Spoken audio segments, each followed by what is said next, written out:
ಎಲ್ಲರಿಗೂ ನಮಸ್ಕಾರ. ಸನಾತನವಾಣಿ ಯೂಟ್ಯೂಬ್ ಚಾನೆಲ್ಗೆ ಸ್ವಾಗತ. ಇವತ್ತಿನ ವಿಡಿಯೋದಲ್ಲಿ ಮಾರ್ಗಶಿರ ಮಾಸದ ಲಕ್ಷ್ಮೀ ಪೂಜೆ ಬಗ್ಗೆ ಸಂಪೂರ್ಣವಾಗಿ ಮಾಹಿತಿಯನ್ನು ತಿಳಿದುಕೊಳ್ಳೋಣ.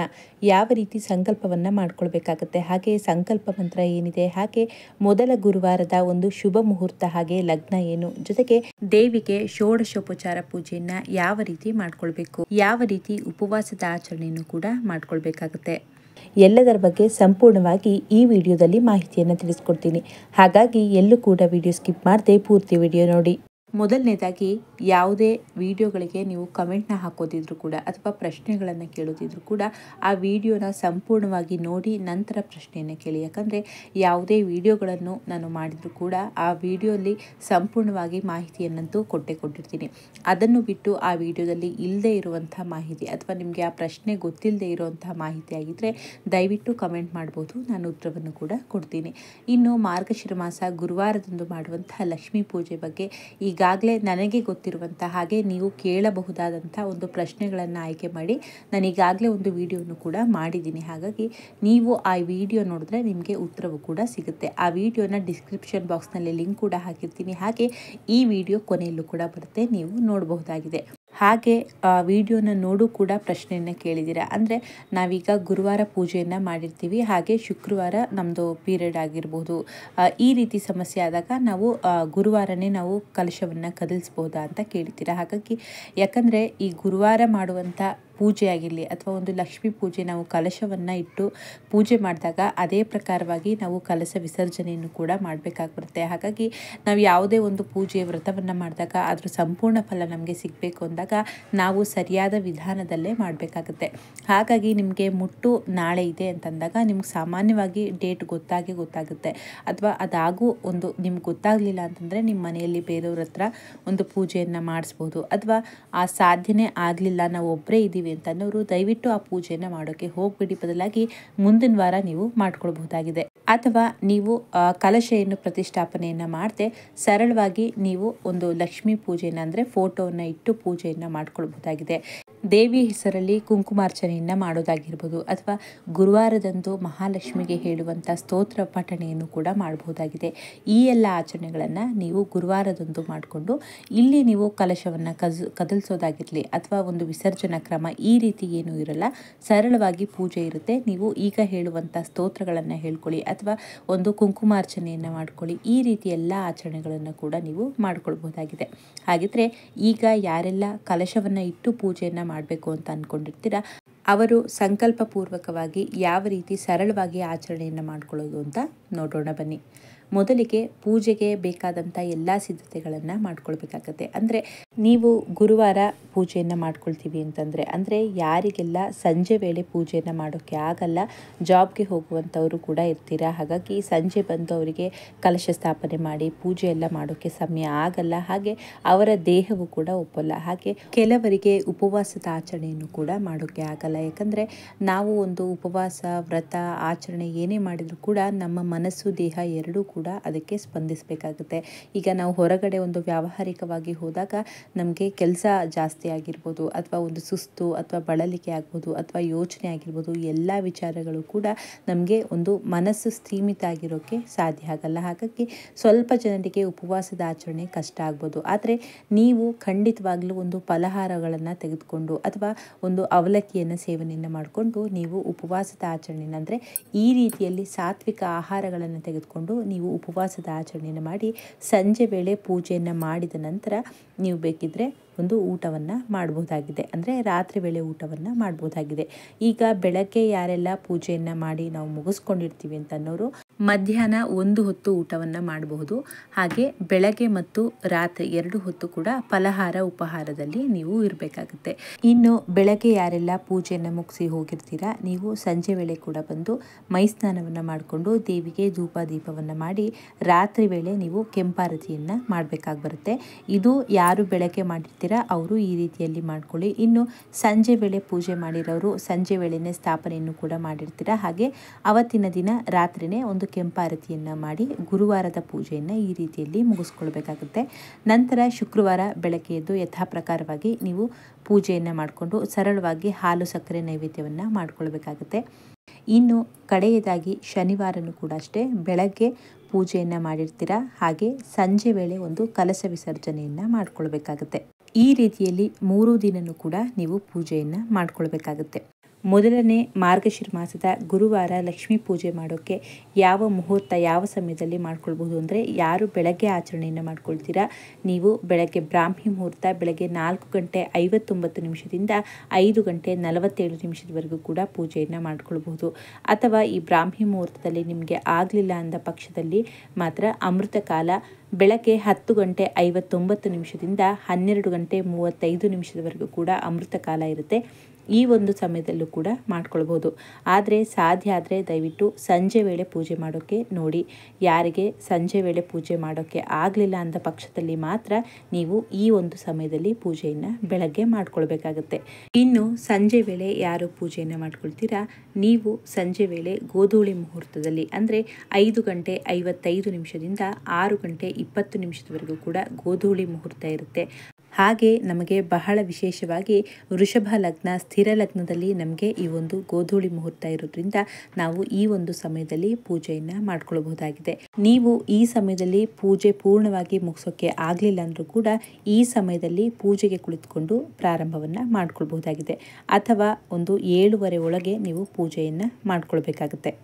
ಪೂಜೆಗೆ ಕುಳಿತುಕೊಳ್ಳೋ ಮುನ್ನ ನೀವು ಎಲ್ಲ ಸಿದ್ಧತೆಗಳನ್ನು ಮಾಡ್ಕೊಳ್ಬೇಕಾಗತ್ತೆ. ಅಂದರೆ ದೀಪ ಆಗಿರಲಿ, ಧೂಪಕ್ಕಾಗಿರಲಿ ಮತ್ತು ನೈವೇದ್ಯ ಎಲ್ಲವನ್ನು ಕೂಡ ರೆಡಿ ಮಾಡಿಟ್ಕೊಂಡು ಪೂಜೆಗೆ ಕುಳಿತುಕೊಳ್ಬೇಕಾಗತ್ತೆ. ಮೊದಲು ದೇವಿಯನ್ನು ಕೂರಿಸುವಂಥ ಸ್ಥಳವನ್ನು ಗೋಮೂತ್ರವನ್ನು ಹಾಕಿ ಸ್ವಚ್ಛವನ್ನು ಮಾಡ್ಕೊಳ್ಬೇಕಾಗುತ್ತೆ. ಅಥವಾ ಗೋಮೂತ್ರ ಇಲ್ಲ ಅಂತಂದ್ರೂ ಕೂಡ ಅರಿಶಿಣದ ನೀರಲ್ಲಿ ನೀವು ಸ್ವಚ್ಛವನ್ನು ಮಾಡ್ಕೊಳ್ಬೇಕಾಗುತ್ತೆ. ನಂತರ ನೀವು ಶ್ರೀಕಾರವನ್ನು ಹಾಕಿ, ಯಾಕಂದರೆ ವಿಷ್ಣುವಿನ ಸಮೇತವಾಗಿ ಲಕ್ಷ್ಮೀ ಪೂಜೆಯನ್ನು ಯಾವಾಗಲೂ ಕೂಡ ಮಾಡ್ಕೊಳ್ಬೇಕು. ಹಾಗಾಗಿ ಯಥಾ ಪ್ರಕಾರವಾಗಿ ಶ್ರೀಕಾರವನ್ನು ಹಾಕೊಂಡು ಶಂಖ, ಚಕ್ರ, ಪದ್ಮ 3 ಕೂಡ ಹಾಕ್ಕೊಳ್ಬೇಕಾಗುತ್ತೆ. ಅದರ ಮೇಲೆ ಒಂದು ಮಣೆಯನ್ನು ಇಟ್ಟು ಅದರ ಮೇಲೂ ಕೂಡ ಅಷ್ಟೇ ನೀವು ಶ್ರೀಕಾರವನ್ನು ಹಾಕಿ ನೀವು ಅಷ್ಟದಳ ಪದ್ಮ ರಂಗೋಲಿಯನ್ನು ಬರೆದುಕೊಳ್ಬೇಕಾಗುತ್ತೆ. ಹಾಗೆ ದೇವಿ ಪೂಜೆಗೆ ಅಂದರೆ ಲಕ್ಷ್ಮೀ ಪೂಜೆಗೆ ಯಾವಾಗಲೂ ಕೂಡ ಬಹಳಷ್ಟು ಯಾವುದೇ ಒಂದು ಪೂಜೆಗಳನ್ನು ಮಾಡಿದ್ರೂ ಕೂಡ ಸಾಮಾನ್ಯವಾಗಿ ಅಷ್ಟದಳ ಪದ್ಮ ಹಾಕ್ತೀವಿ. ಹಾಗೆ ಸ್ವಸ್ತಿಕವನ್ನು ಕೂಡ ಬರಿತೀವಿ. ಹಾಗಾಗಿ ದೇವಿ ಸಂಕೇತವಾಗಿ ಇರುವಂಥ ಯಾವುದೇ ಒಂದು ರಂಗೋಲಿಗಳನ್ನು ಹಾಕೊಂಡ್ರೆ ಬಹಳ ಉತ್ತಮ. ಹಾಗೆ ನೀವು ಲಕ್ಷ್ಮೀ ಪಾದವನ್ನು ಹಾಕೊಳ್ಬಹುದು. ಈ ರೀತಿಯಲ್ಲಿ ನೀವು ರಂಗೋಲಿಗಳನ್ನು ಹಾಕೊಳ್ಬೇಕಾಗುತ್ತೆ. ಆದರೆ ದೇವಿಯನ್ನು ಕೂರಿಸುವಂಥ ಮಣೆ ಮೇಲೆ ಮಾತ್ರ ಶ್ರೀಕಾರವನ್ನು ಹಾಕಿ ಅಷ್ಟದಳ ಪದ್ಮವನ್ನು ಹಾಕೊಳ್ಬೇಕಾಗುತ್ತೆ. ಹಾಗೆ ನೀವಿಲ್ಲಿ ತಿಳಿದುಕೊಳ್ಬೇಕು ಏನಂದರೆ, ಯಾವುದೇ ಲಕ್ಷ್ಮೀ ಪೂಜೆಗಳನ್ನು ಮಾಡಿಕೊಂಡ್ರೂ ಕೂಡ ಇದೇ ಪ್ರಕಾರವಾಗಿ ಮಾಡ್ಕೊಳ್ಬೇಕಾಗತ್ತೆ. ಆದರೆ ಇಲ್ಲಿ ಹೆಸರು ಮಾತ್ರ ನಾವು ಬೇರೆ, ಅಂದರೆ ಈಗ ಈ ಬಾರಿ ನಾವು ಮಾರ್ಗಶಿರ ಲಕ್ಷ್ಮಿ ಅಂತ ಹೇಳಿ ಒಂದು ಪೂಜೆಯನ್ನು ಮಾಡ್ತಿದ್ದೀವಿ, ಶ್ರಾವಣದಲ್ಲಿ ವರಮಹಾಲಕ್ಷ್ಮಿ ಅಂತ ಹೇಳಿ ಆಚರಣೆಯನ್ನು ಮಾಡ್ತೀವಿ. ಇಷ್ಟೇ ಒಂದು ವ್ಯತ್ಯಾಸ ಬಿಟ್ಟರೆ ಇನ್ನೆಲ್ಲ ಉಳಿದಂಥ ಆಚರಣೆಗಳೆಲ್ಲವೂ ಕೂಡ ಒಂದೇ ರೀತಿಯಲ್ಲಿ ಆಗಿರುತ್ತೆ. ಆದರೆ ಸ್ತೋತ್ರ ಮತ್ತು ವ್ರತಕಥೆಗಳಾಗಿರ್ಬೋದು ಅಥವಾ ಒಂದು ಪೂಜಾ ವಿಧಾನ ಆಗಿರ್ಬೋದು ಸ್ವಲ್ಪ ಬೇರೆ ಬೇರೆ ಆಗಿರುತ್ತೆ. ಆದರೆ ಷೋಡಶ ಉಪಚಾರ ಅಂತ ಬಂದಾಗ ಎಲ್ಲ ದೇವತೆಗಳ ಅಥವಾ ದೇವರ ಒಂದು ಪೂಜೆಯನ್ನು ಮಾಡಿದಾಗ ಇದೇ ಪ್ರಕಾರವಾಗಿ ಷೋಡಶ ಉಪಚಾರ ಪೂಜೆಯನ್ನು ಮಾಡ್ಕೊಳ್ಬೇಕಾಗತ್ತೆ. ಹಾಗೆ ಪೂಜೆಗೆ ಅಗತ್ಯವಿರುವಂಥ ರೀತಿಯಲ್ಲಿ ನಾವು ಹೂವು ಆಗಿರ್ಬೋದು ಅಥವಾ ಒಂದು ಹಣ್ಣುಗಳನ್ನು ಇಟ್ಕೊಳ್ಳೋದಾಗಿರ್ಬೋದು, ಎಲೆ, ಅಡಿಕೆ ಮತ್ತು ಮಾಂಗಲ್ಯವನ್ನು ಕೂಡ ರೆಡಿ ಮಾಡಿ ಇಟ್ಕೊಳ್ಬೇಕಾಗುತ್ತೆ. ಹಾಗೆ ಆರ್ಟಿಫಿಷಿಯಲ್ ಮಾಂಗಲ್ಯವನ್ನು ಹಾಕಬೇಡಿ, ಬದಲಾಗಿ ಅರಿಶಿಣದಲ್ಲಿ ಮಾಡಿರುವಂತಹ ಮಾಂಗಲ್ಯವನ್ನು ರೆಡಿ ಮಾಡಿ ಇಟ್ಕೊಳ್ಬೇಕಾಗತ್ತೆ. ಇನ್ನು ಪೂಜೆಗೆ ಅಗತ್ಯವಾಗಿ ಬೇಕಾಗಿರುವಂಥದ್ದು ಗೆಜ್ಜೆ ವಸ್ತ್ರ. ಹಾಗೆ ಲಕ್ಷ್ಮಿಗೆ ಎಷ್ಟು ಗೆಜ್ಜೆ ವಸ್ತ್ರ ಅಂತ ನೋಡಿದ್ರೆ ಲಕ್ಷ್ಮಿಗೆ 18+2 ಗೆಜ್ಜೆ ವಸ್ತ್ರವನ್ನು ಇಟ್ಕೊಳ್ಬೇಕಾಗತ್ತೆ. ಹಾಗೆ ಗಣೇಶನಿಗೂ ಕೂಡ ಪೂಜೆಯನ್ನು ಮಾಡ್ಕೊಳ್ಳೋದ್ರಿಂದ ಗಣೇಶನಿಗೆ 21+2 ಗೆಜ್ಜೆ ವಸ್ತ್ರವನ್ನು ಇಟ್ಕೊಳ್ಬೇಕಾಗತ್ತೆ. ಹಾಗೆ ದೇವಿಗೆ ಬಹಳ ಪ್ರಿಯವಾಗಿ ತುಪ್ಪದ ದೀಪಗಳು ಇರಲೇಬೇಕು. ಹಾಗಾಗಿ ಸರಳವಾಗಿ ಹೆಚ್ಚಾಗಿ ಇಲ್ಲ ಅಂದರೂ ಕೂಡ 2 ತುಪ್ಪದ ದೀಪಗಳನ್ನು ಹಚ್ಚಲೇಬೇಕಾಗುತ್ತೆ. ಇನ್ನು ಕೆಂಪಾರತಿಯನ್ನು ಕೂಡ ಇಟ್ಕೊಳ್ಬೇಕು. ಹಾಗೆ ದೇವಿಗೆ ಮಡಿಲಕ್ಕಿಯನ್ನು ತುಂಬಬೇಕಾಗತ್ತೆ. ಹಾಗಾಗಿ ಅಕ್ಕಿ ಮತ್ತು ಬೆಲ್ಲ ಅಥವಾ ನೀವು 5 ಥರದ ಹಣ್ಣನ್ನು ತುಂಬ್ತೀವಿ ಅಂದರೆ ಆ 5 ಥರದ ಹಣ್ಣು ಅಥವಾ ಒಂದೇ ಹಣ್ಣನ್ನು 5 ಕೂಡ ನೀವು ಇಟ್ಕೊಳ್ಬಹುದಾಗಿದೆ. ಇನ್ನು ದೇವಿಗೆ ಕೆಂಪು ಹೂವು ಹಾಗೆ ಸುಗಂಧ ಭರಿತವಾದಂಥ ಹೂವನ್ನು ಇಟ್ಕೊಳ್ಬೇಕು. ಜೊತೆಗೆ ತಪ್ಪದೆ ಹಳದಿ ಹೂವನ್ನು ಕೂಡ ಇಟ್ಕೊಳ್ಬೇಕಾಗತ್ತೆ. ಹಾಗಾಗಿ ಹಳದಿ ಹೂವನ್ನು ಮಿಸ್ ಮಾಡಬೇಡಿ, ಹಳದಿ ಹೂವನ್ನು ಕೂಡ ಇಟ್ಕೊಳ್ಬೇಕಾಗತ್ತೆ. ಇನ್ನು ಪೂಜೆಗೆ ಅಂದರೆ ಸಂಕಲ್ಪವನ್ನು ಮಾಡ್ಕೊಳ್ಳೋಕ್ಕೆ ಸಂಕಲ್ಪಕ್ಕೆ ಅಂತೇಳಿ ಒಂದು ಪಂಚಪತ್ರೆಯಲ್ಲಿ ನೀರು ಹಾಗೆ ಉದ್ಧರಣೆ ಇಟ್ಕೊಳ್ಬೇಕಾಗುತ್ತೆ. ಅದರ ನಂತರ ಒಂದು ಕಲಶದಲ್ಲಿ ಅಂದರೆ ಆ ಒಂದು ಕಲಶದ ನೀರೇನಿದೆ ಅದನ್ನು ನಾವು ದೇವರ ಪ್ರೋಕ್ಷಣೆಗೆ ಮಾತ್ರ ಬಳಸ್ಕೊಳ್ಬೇಕಾಗುತ್ತೆ. ಹಾಗಾಗಿ ಆ ಒಂದು ಕಲಶವನ್ನು ಕೂಡ ರೆಡಿ ಮಾಡಿ ಇಟ್ಕೊಳ್ಬೇಕಾಗುತ್ತೆ. ಅಂದರೆ ದೇವಿಯನ್ನು ಕೂರಿಸೋ ಕಲಶನೇ ಬೇರೆ, ನಾವು ಇದನ್ನು ಅಂದರೆ ಒಂದು ಪೂಜೆಗೆ ಬಳಸಿಕೊಳ್ಳುವಂತಹ ನೀರನ್ನು ನಾವು ಒಂದು ಕಲಶದಲ್ಲಿ ಇಟ್ಕೊಳ್ಬೇಕು ಅಂತ ಈ ರೀತಿ ಅಂದರೆ ಗಂಗೆ ಪೂಜೆಗಾಗಿ ಇಟ್ಕೊಳ್ಬೇಕಾಗುತ್ತೆ. ಹಾಗಾಗಿ ಇದನ್ನು ಸಪ್ರೇಟಾಗಿ ಇಟ್ಕೊಳ್ಬೇಕಾಗುತ್ತೆ. ಇದಿಷ್ಟನ್ನು ಕೂಡ ರೆಡಿ ಮಾಡಿ ಇಟ್ಕೊಂಡು ನಾವು ಪೂಜೆಗೆ ಕುಳಿತುಕೊಳ್ಬೇಕಾಗತ್ತೆ. ಮೊದಲು ಪೂಜೆಯನ್ನು ಮಾಡೋಕ್ಕೂ ಮುಂಚೆ ಅಂದರೆ ಲಕ್ಷ್ಮೀ ಪೂಜೆಯನ್ನು ಮಾಡೋಕ್ಕೂ ಮುಂಚೆ ನೀವು ಮನೆ ದೇವರ ಪೂಜೆಯನ್ನು ಅಂದರೆ ಬೇರೆ ದೇವರ ಪೂಜೆಯನ್ನು ಮಾಡಿಟ್ಕೊಂಡು ಹಾಗೆ ಹೊಸ್ತಿಲು ಪೂಜೆಯನ್ನು ಮಾಡಿ ತುಳಸಿ ಪೂಜೆಯನ್ನೆಲ್ಲ ಮಾಡಿಟ್ಕೊಂಡು ನಂತರ ಪೂಜೆಗೆ ಕುಳಿತುಕೊಳ್ಬೇಕಾಗತ್ತೆ. ತಪ್ಪದೇ ಹೊಸ್ತಿಲ ಬಳಿ ದೀಪವನ್ನು ಹಚ್ಚಿ ಹಾಗೆ ತುಳಸಿ ಬಳಿಯೂ ಕೂಡ ದೀಪವನ್ನು ಹಚ್ಚಿಟ್ಟು ನಂತರ ಬಂದು ಪೂಜೆಗೆ ಕುಳಿತುಕೊಳ್ಬೇಕಾಗುತ್ತೆ. ಹಾಗೆ ತಪ್ಪದೆ ಅಕ್ಕಪಕ್ಕದಲ್ಲಿ ಮೊದಲು ದೀಪವನ್ನು ಬೆಳಗಿಸ್ಬೇಕಾಗುತ್ತೆ. ಹಾಗೆ ನಂತರ ನಾವು ಪೀಠವನ್ನು ಕೂಡ ರೆಡಿ ಮಾಡಿ ಇಟ್ಕೊಂಡಿರ್ತೀವಿ. ಹಾಗೆ ದೇವಿಯನ್ನು ಕೂರಿಸೋಕ್ಕಾಗಿ ಮಣೆಯ ಮೇಲೆ ಒಂದು ತಟ್ಟೆಯನ್ನು ಇಟ್ಕೊಂಡು ಅದರಲ್ಲಿ ಅಕ್ಕಿಯನ್ನು ಹಾಕಿ ಕುಂಕುಮದಲ್ಲಿ ಅಷ್ಟದಳ ಪದ್ಮವನ್ನು ಬರೆದಿಟ್ಕೊಂಡು ಅದರ ಮೇಲೆ ನಾವು ಕಲಶವನ್ನು ಅಂದರೆ ನೀರನ್ನು ರೆಡಿ ಮಾಡಿ ಇಟ್ಕೊಂಡಿರ್ತೀವಲ್ಲ ಎಲೆಯನ್ನು ಹಾಕಿ ನಾವು ಆ ಕಲಶವನ್ನು ಆ ಅಕ್ಕಿಯ ಮಧ್ಯಭಾಗದಲ್ಲಿ ಇಟ್ಕೊಳ್ಬೇಕಾಗುತ್ತೆ. ಹಾಗೆ ಕಲಶದ ಒಳಗೆ ಹಾಕಬೇಕಾದಂಥ ವಸ್ತುಗಳು ಅಂದರೆ ನೀವು ವರಮಹಾಲಕ್ಷ್ಮಿ ವ್ರತ ಆಗಿರಲಿ ಅಥವಾ ಯಾವುದೇ ಲಕ್ಷ್ಮೀ ವ್ರತವನ್ನು ಮಾಡಿದರೆ ಕಲಶದ ಒಳಗೆ ಅರಿಶಿನ, ಕುಂಕುಮ, ಅಕ್ಷತೆ, ಹೂವು, ಎಲೆ, ಅಡಿಕೆ, ತಾಂಬೂಲ ಅಂದರೆ ಎಲೆ, ಅಡಿಕೆ ಮತ್ತು ದಕ್ಷಿಣೆ ಅಂದರೆ ಕಾಯಿನ್, ಲಕ್ಷ್ಮಿ ಕಾಯಿನ್ ಇದ್ದರೆ ಅದನ್ನು ಕೂಡ ಹಾಕ್ಕೊಳ್ಬೋದು. ಇದಿಷ್ಟು ಕೂಡ ಸಾಮಾನ್ಯವಾಗಿ ಎಲ್ಲರೂ ಕೂಡ ಹಾಕ್ಕೊಳ್ಳುವಂಥದ್ದು. ಇದನ್ನು ಬಿಟ್ಟು ನಿಮ್ಮ ಅನುಕೂಲ ಗೋಮತಿ ಚಕ್ರಗಳನ್ನು ಹಾಕ್ಕೊಳ್ಬೋದು ಅಥವಾ ಕವಡೆಯನ್ನು ಕೂಡ ಹಾಕ್ಕೊಳ್ಬಹುದು. ಅಂದರೆ ಲಕ್ಷ್ಮಿಗೆ ಸಂಬಂಧಿಸಿದಂಥ ವಸ್ತುಗಳನ್ನು ನೀವು ಬೇಕಿದ್ದರೆ ಕಲಶದ ಒಳಗೆ ಹಾಕಿಟ್ಟು ಪೂಜೆಯನ್ನು ಮಾಡ್ಕೊಳ್ಬಹುದಾಗಿದೆ. ಹಾಗೆ ತಪ್ಪದೆ ಕಲಶಕ್ಕೆ 5 ವೀಳ್ಯದೆಲೆಗಳನ್ನು ಜೋಡಿಸ್ಕೊಳ್ಬೇಕಾಗುತ್ತೆ. ಹಾಗೆ ನೀವು ಮಾಂಗಲ್ಯವನ್ನು ಕೂಡ ಕಟ್ಕೊಳ್ಬೇಕಾಗತ್ತೆ. ಅಂದರೆ ಅರಿಶಿಣದ ಮಾಂಗಲ್ಯವನ್ನು ಕೂಡ ಇಟ್ಟುಕೊಂಡು ನಂತರ ನೀವು ಆ ಕಲಶವನ್ನು ಅಲ್ಲಿ ಪ್ರತಿಷ್ಠಾಪನೆಯನ್ನು ಮಾಡಬೇಕಾಗ್ಬಿಡುತ್ತೆ. ಹಾಗೆ ಆ ಕಲಶದ ಮುಂದೆ ನೀವು ಗಣೇಶನನ್ನು ಕೂಡ ಪ್ರತಿಷ್ಠಾಪನೆಯನ್ನು ಮಾಡ್ಕೊಳ್ಬೇಕಾಗುತ್ತೆ. ಮೊದಲು ಗಣೇಶನ ಪೂಜೆಯನ್ನು ಮಾಡ್ಕೊಳ್ಬೇಕು. ಹಾಗಾಗಿ ಚಿಕ್ಕದಾಗಿ ಗಣೇಶನ ವಿಗ್ರಹವನ್ನು ಇಟ್ಕೊಂಡು ಗಣೇಶನಿಗೂ ಕೂಡ ಪೂಜೆಯನ್ನು ಮಾಡ್ಕೊಳ್ಬೇಕಾಗುತ್ತೆ. ನಂತರ ಕಲಶ ಪೂಜೆಯನ್ನು ಮಾಡ್ಕೊಳ್ಬೇಕಾಗುತ್ತೆ. ನೀವು ಕಲಶ ಪೂಜೆಗೆ ಅಂದರೆ ದೇವರಿಗೆ ಪ್ರೋಕ್ಷಣೆ ಮಾಡೋಕ್ಕೆ ಅಂತ ಹೇಳಿ ನೋಡಿ ಈ ರೀತಿ ತೋರಿಸ್ತಿದ್ದೀನಲ್ಲ, ಈ ರೀತಿಯಾಗಿ ಒಂದು ಕಲಶದಲ್ಲಿ ನೀರನ್ನು ಇಟ್ಕೊಂಡು ಅದಕ್ಕೆ ಸ್ವಲ್ಪ ಅರಿಶಿನ, ಕುಂಕುಮ ಮತ್ತು ಅಕ್ಷತೆಯನ್ನು ಹಾಕಿ ಹೂವನ್ನು ಇಟ್ಟು ನೀವು ಆ ಒಂದು ಕಲಶದ ಮೇಲೆ ನಿಮ್ಮ ಬಲಗೈಯನ್ನು ಇಟ್ಟು ಗಂಗೆ ಚ ಯಮುನೆ ಚೈವ ಗೋದಾವರಿ ಸರಸ್ವತಿ ನರ್ಮದೆ ಸಿಂಧು ಕಾವೇರಿ ಜಲಸ್ಮಿನ್ ಸನ್ನಿಧಿಂ ಕುರು ಅಂತ ಹೇಳಿ ನೀವು ಮೊದಲು ಒಂದು ಗಂಗೆ ಪೂಜೆಯನ್ನು ಧೂಪವನ್ನು ಮಾಡಿ ನೀವು ಗಂಗೆ ಪೂಜೆಯನ್ನು ಮಾಡ್ಕೊಳ್ಬೇಕಾಗುತ್ತೆ. ಈ ಒಂದು ಕಲಶದ ನೀರೇನಿದೆ ಇದನ್ನು ನೀವು ದೇವರ ಪ್ರೋಕ್ಷಣೆಗೆ ಇಟ್ಕೊಳ್ಬೇಕಾಗತ್ತೆ. ಈ ರೀತಿಯಾಗಿ ನೀವು ಮೊದಲು ಕಲಶ ಪೂಜೆಯನ್ನು ಮಾಡಿಟ್ಕೊಂಡು ನಂತರ ನೀವು ಸಂಕಲ್ಪವನ್ನು ಮಾಡ್ಕೊಳ್ಬೇಕಾಗತ್ತೆ. ಹೇಗೆ ಸಂಕಲ್ಪ, ಯಾವ ರೀತಿ ಸಂಕಲ್ಪ ಅಂದರೆ ನಾನು ಈಗಾಗಲೇ ಬಹಳಷ್ಟು ವಿಡಿಯೋಗಳಲ್ಲಿ ಸಂಕಲ್ಪದ ಒಂದು ಸರಳ ಮಾಹಿತಿಗಳನ್ನು ಕೂಡ ತಿಳಿಸ್ಕೊಟ್ಟಿದ್ದೀನಿ. ಯಾಕಂದರೆ ಬಹಳಷ್ಟು ಜನರಿಗೆ ಮಂತ್ರೋಕ್ತವಾಗಿ ನಾವು ಪೂರ್ತಿ ಉಚ್ಚಾರಣೆ ಮಾಡಿ ಹೇಳೋಕ್ಕೆ ಬರಲಿಲ್ಲ ಅಂದ್ರೂ ಕೂಡ ನೀವು ಈ ರೀತಿಯಾಗಿ ಅಂದರೆ ಸಂಕಲ್ಪಕ್ಕೆ ಬೇಕಾದಂಥ ಎಲ್ಲ ವಸ್ತುಗಳನ್ನು ಅಂದರೆ ಕೈಯಲ್ಲಿ ಅಕ್ಷತೆ, ಹೂವು ಮತ್ತು ನಾಣ್ಯವನ್ನು ಹಿಡಿದು ಬಟ್ಟಲಡಿಕೆಯನ್ನು ಇಟ್ಕೊಂಡು ಇವತ್ತಿನ ದಿನ ಮಾರ್ಗಶಿರ ಮಾಸದ ಗುರುವಾರದ ದಿನ ನಾನು ಮಹಾಲಕ್ಷ್ಮಿಯ ಪೂಜೆಯನ್ನು ನನ್ನ ಯಥಾಶಕ್ತಿ ಅನುಸಾರವಾಗಿ ಆಚರಣೆಯನ್ನು ಮಾಡ್ತಿದ್ದೀನಿ. ನನ್ನ ಎಲ್ಲ ದುಃಖ ದಾರಿದ್ರ್ಯ ಎಲ್ಲವೂ ಕೂಡ ನಾಶ ಆಗಲಿ, ಅಷ್ಟಲಕ್ಷ್ಮಿಯರ ಆಶೀರ್ವಾದ ದೊರಕಲಿ, ಹಾಗೆ ಆಯುಸ್ಸು, ಆರೋಗ್ಯ, ಐಶ್ವರ್ಯ ಎಲ್ಲವೂ ಕೂಡ ವೃದ್ಧಿಯಾಗಲಿ, ಹಾಗೆ ಲಕ್ಷ್ಮೀ ಸಮೇತ ನಾರಾಯಣನ ಅನುಗ್ರಹ ನಮ್ಮ ಮನೆಗೆ ಆಗಲಿ, ಲಕ್ಷ್ಮೀ ಸಮೇತ ನಾರಾಯಣ ಸ್ಥಿರವಾಗಿ ನಮ್ಮ ಮನೆಯಲ್ಲಿ ನಿಲ್ಲಲಿ, ಹಾಗೆ ಸಕಲ ಕಾರ್ಯಗಳಿಗೂ ಕೂಡ ಗುರುವಿನ ಆಶೀರ್ವಾದ ನಮಗೆ ದೊರಕಲಿ, ಎಲ್ಲ ಶುಭ ಕಾರ್ಯಗಳು ಕೂಡ ನೆರವೇರಲಿ. ನನಗೆ ಗೊತ್ತಿರೋ ರೀತಿಯಲ್ಲಿ ನನ್ನ ಯಥಾಶಕ್ತಿ ಅನುಸಾರವಾಗಿ ನಿನಗೆ ಪೂಜೆಯನ್ನು ಮಹಾಲಕ್ಷ್ಮಿ ನಿನ್ನನ್ನು ನನ್ನ ಮನೆಗೆ ಕರೆದು ಒಂದು ಪೂಜೆಯನ್ನು ನೆರವೇರಿಸ್ತಿದ್ದೀನಿ, ಈ ಪೂಜೆಯನ್ನು ಸ್ವೀಕಾರವನ್ನು ಮಾಡು ಅಂತ ಹೇಳಿ ನೀವು ಸರಳವಾಗಿ ಈ ರೀತಿಯಲ್ಲೂ ಕೂಡ ನೀವು ಸಂಕಲ್ಪವನ್ನು ಮಾಡಿಕೊಳ್ಬಹುದಾಗಿದೆ. ಅಥವಾ ನಾವು ಮಂತ್ರೋಕ್ತವಾಗಿ ಸಂಕಲ್ಪವನ್ನು ಮಾಡ್ಕೊಳ್ತೀವಿ ಅನ್ನೋರು ಕೂಡ ಈಗ ಹೇಳುವಂತಹ ಒಂದು ಮಂತ್ರವನ್ನು ಹೇಳಿಕೊಂಡು ನೀವು ಸಂಕಲ್ಪವನ್ನು ಮಾಡ್ಕೊಳ್ಬೇಕಾಗುತ್ತೆ. ಮೊದಲು ದೇಶಕಾಲೆ ಅಂದರೆ ಶೋಭನೆ ಮುಹೂರ್ತೆ ಅದನ್ನೆಲ್ಲ ಹೇಳ್ಕೊಳ್ಬೇಕಾಗುತ್ತೆ. ಈಗ ಬರೋರು ಆ ರೀತಿಯಲ್ಲಿ ಹೇಳ್ಕೊಳ್ಳಿ, ಅಥವಾ ಬರದೇ ಇರೋರು ನಾನೀಗ ಹೇಳುವಂಥ ಮಂತ್ರವನ್ನು ಹೇಳ್ಕೊಂಡು ನೀವು ಸಂಕಲ್ಪವನ್ನು ಮಾಡ್ಕೊಳ್ಬಹುದಾಗಿದೆ.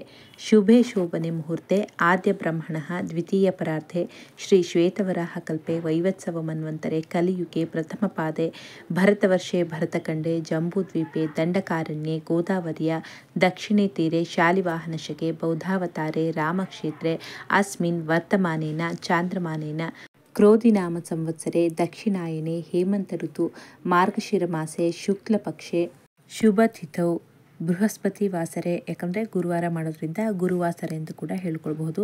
ಶುಭ ನಕ್ಷತ್ರೆ ಶುಭಯೋಗೆ ಶುಭಕರಣೆ ಏವಂ ಗುಣ ವಿಶೇಷಣ ವಿಶಿಷ್ಟಾಯಾಂ ಶುಭತಿಥೌ ಅಸ್ಮಾಕಂ ಸಹ ಕುಟುಂಬಾನಾಂ ಕ್ಷೇಮ ಧೈರ್ಯ ಸ್ಥೈರ್ಯ ವಿಜಯ ವೀರ್ಯ ಆರೋಗ್ಯ ಐಶ್ವರ್ಯಾಭಿವೃದ್ಧ್ಯರ್ಥಂ ಧರ್ಮಾರ್ಥ ಕಾಮ ಮೋಕ್ಷ ಚತುರ್ವಿಧ ಫಲಪುರುಷಾರ್ಥ ಸಿದ್ಧ್ಯರ್ಥಂ ಸ್ತ್ರೀ ಪುತ್ರ ಪೌತ್ರ ಧನ ವಿದ್ಯೆ ಜಯ ಕೀರ್ತಿ ಆರೋಗ್ಯ ಸಿದ್ಧ್ಯರ್ಥಂ ಸತ್ಸಂತಾನ ಚಿರಕಾಲ ಸೌಮಂಗಲ್ಯ ಸಿದ್ಧ್ಯರ್ಥಂ ಜ್ಞಾನ ಭಕ್ತಿ ವೈರಾಗ್ಯ ಸಿದ್ಧ್ಯರ್ಥಂ ಶ್ರೀ ಲಕ್ಷ್ಮೀ ನಾರಾಯಣ ಪ್ರೇರಣೆಯ ಅಥವಾ ನಿಮ್ಮ ಮನೆ ದೇವರೇನಾದರೂ ಈಶ್ವರ ಪರಮೇಶ್ವರ ಆಗಿದ್ದರೂ ಕೂಡ ಪಾರ್ವತಿ ಪರಮೇಶ್ವರ ಪ್ರೇರಣೆಯ ಅಂತ ಕೂಡ ಹೇಳ್ಕೊಳ್ಬೋದು.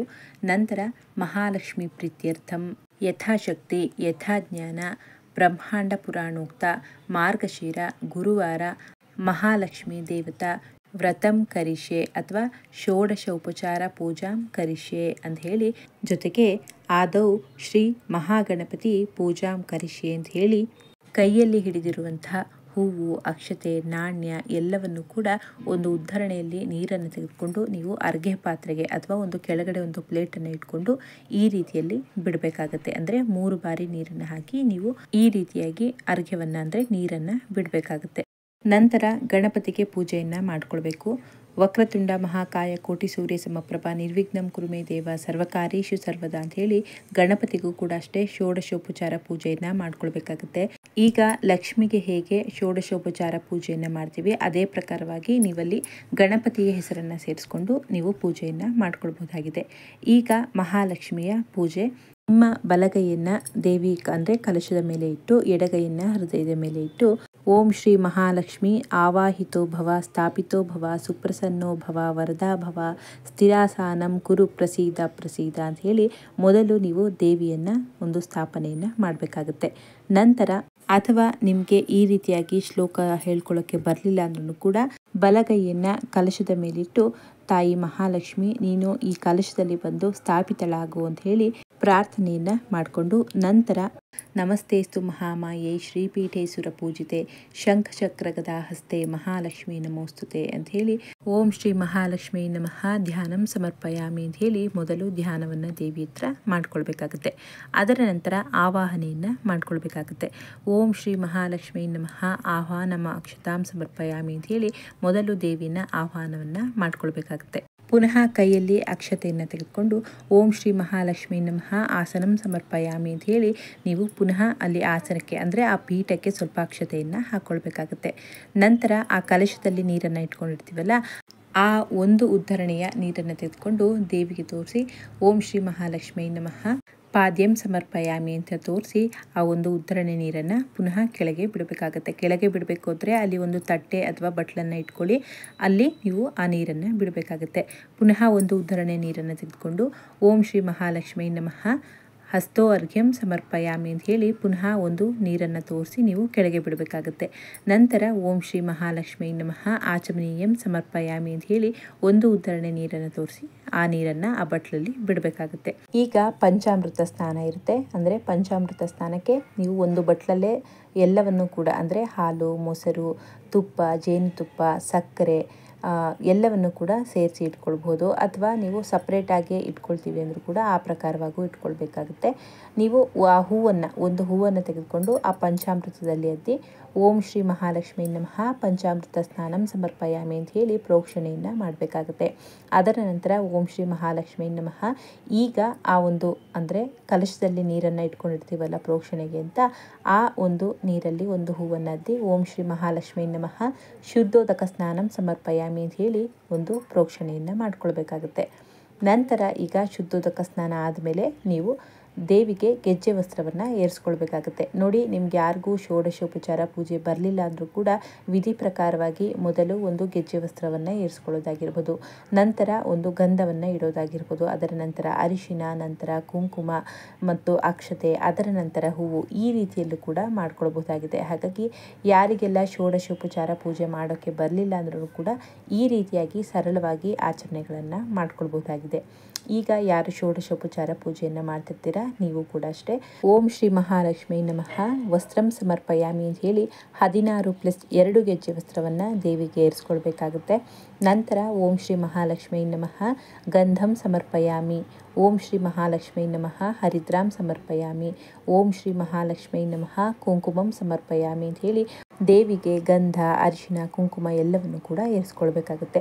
ಅದರ ನಂತರ ಓಂ ಶ್ರೀ ಮಹಾಲಕ್ಷ್ಮೀ ನಮಃ ಅಕ್ಷತಾಂ ಸಮರ್ಪಯಾಮಿ ಅಂತ ಹೇಳಿ ಅಕ್ಷತೆಯನ್ನು ಕೂಡ ಏರಿಸ್ಕೊಳ್ಬೇಕಾಗುತ್ತೆ. ಅದರ ನಂತರ ಹೂವು, ಓಂ ಶ್ರೀ ಮಹಾಲಕ್ಷ್ಮೀ ನಮಃ ಪರಿಮಳ ಪತ್ರಂ ಪುಷ್ಪಂ ಸಮರ್ಪಯಾಮಿ ಅಂತ ಹೇಳಿ ದೇವಿಗೆ ಪತ್ರೆ, ಪುಷ್ಪ ಎಲ್ಲವನ್ನು ಕೂಡ ಏರಿಸ್ಕೊಳ್ಬೇಕಾಗತ್ತೆ.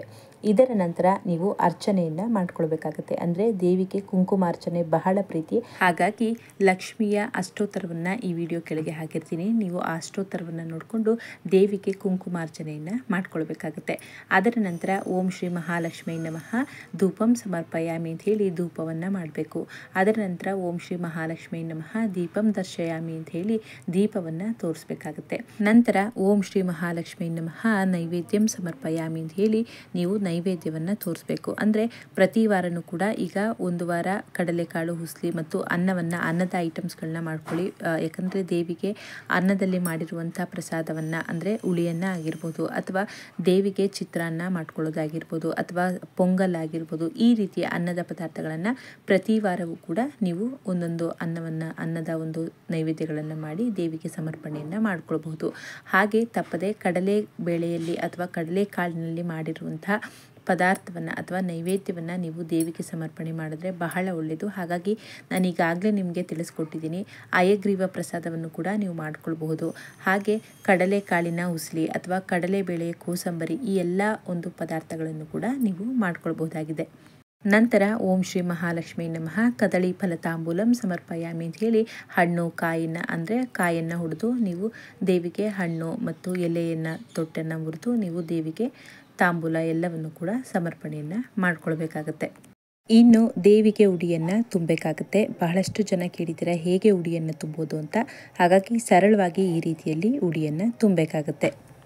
ಪುನಃ ನೀವು ಅರಿಶಿನ ಕುಂಕುಮದ ಒಂದು ಪ್ಯಾಕೆಟನ್ನು ಕೂಡ ಇಡಬೇಕಾಗುತ್ತೆ. ನಂತರ ಎಲೆ, ಅಡಿಕೆ, ದಕ್ಷಿಣೆಯನ್ನು ಇಡಬೇಕು. ಹಾಗೆ ಫಲ 5 ಥರದ ಹಣ್ಣಾದರೂ ನೀವು ಉಡಿ ತುಂಬೋದು, ಅಥವಾ 5 ಬಾಳೆಹಣ್ಣನ್ನು ಕೂಡ ಉಡಿ ತುಂಬೋದು, ಅಥವಾ ನೀವು ತೆಂಗಿನಕಾಯಿ ಇಡ್ತೀನಿ ಅಂದರೆ ತೆಂಗಿನಕಾಯಿ ಇಡ್ಬೋದು. ನಾನಿಲ್ಲಿ ಎಲೆ, ಅಡಿಕೆ, ದಕ್ಷಿಣೆ ಮತ್ತು ಬಾಳೆಹಣ್ಣು ಅಂದರೆ 5 ಥರದ ಹಣ್ಣನ್ನು ಉಡಿ ತುಂಬ್ತಾ ಇದ್ದೀನಿ. ಅಂದರೆ ನಾನು ನಿಮ್ಗೆ ಇಲ್ಲಿ ಡೆಮೋ ತೋರಿಸೋಕ್ಕಾಗಿ ಈ ರೀತಿಯಲ್ಲಿ ಇಡ್ತಿದ್ದೀನಿ. ನಂತರ ಬಳೆಯನ್ನು ಇಟ್ಕೊಳ್ಬೇಕು. ಹಾಗೆ ಇದರ ನಂತರ ನೀವು 5 ಹಿಡಿ ಅಕ್ಕಿಗೆ ನೀವು 5 ಅರಿಶಿಣದ ಬೇರು, 5 ಬಟ್ಟಲಡಿಕೆ, 5 ಉತ್ತತ್ತಿಕಾಯಿ ಇಷ್ಟನ್ನು ಕೂಡ ಹಾಕ್ಕೊಳ್ಬೇಕಾಗುತ್ತೆ. ನಂತರ ನೀವು ಅದನ್ನು ನಿಮ್ಮ 2 ಕೈಯಲ್ಲಿ ಪೂರ್ತಿ ತುಂಬೋ ರೀತಿಯಲ್ಲಿ, ನೀವು ಕೊಬ್ಬರಿಯನ್ನು ಇಟ್ಕೊಂಡು ತುಂಬ್ತೀನಿ ಅಂದರೂ ಕೂಡ ನೀವು ತುಂಬಬಹುದು, ಅಥವಾ ನೀವು ಹೀಗೆ ತುಂಬ್ತೀನಿ ಅಂದ್ರೂ ಕೂಡ ನಾನು ಇಲ್ಲಿ ತೋರಿಸ್ಕೊಡ್ತಾ ಇದ್ದೀನಿ ನಿಮಗೆ ಡೆಮೋ. ಈ ರೀತಿಯಲ್ಲಿ ನೀವು ದೇವಿಗೆ ಪ್ರಾರ್ಥನೆಯನ್ನು ಮಾಡಿಕೊಂಡು, ನಿನಗೆ ಉಡಿಯನ್ನು ತುಂಬ್ತಿದ್ದೀನಿ, ನನ್ನ ಮನೆ ಇದೇ ರೀತಿ ಸಮೃದ್ಧಿ, ಸುಖ, ಶಾಂತಿ, ಸಂಪತ್ತು ಎಲ್ಲವೂ ಕೂಡ ನೀನು ಕೊಡು ನನಗೆ ಅಂತ ಹೇಳಿ ಕುಬೇರ ಮಹಾಲಕ್ಷ್ಮಿಯ ಪ್ರಾರ್ಥನೆಯನ್ನು ಮಾಡಿಕೊಂಡು ನೀವು ಉಡಿಯನ್ನು ತುಂಬಬೇಕಾಗುತ್ತೆ.